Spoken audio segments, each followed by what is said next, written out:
So Kelsey and I were talking about this story before the show. Let's show you what we're talking about specifically. So as you know, we've been bringing these incredible pictures of Mount Kilauea. But here's one of the things that's happening right now. The lava is obviously spewing up and out. And when it cools really quickly, it's creating these gems that are landing on people's in people's neighborhoods. So gorgeous. Free diamonds.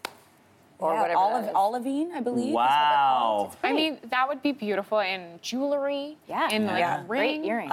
Yeah, that color's great. Gorgeous. Incredible. That's really cool. They're sort of sprinkled everywhere for people that are probably closer than they want to be to the volcano. This has been like the first good news story out of Kilauea. Yeah. That's true. Yeah. That's true.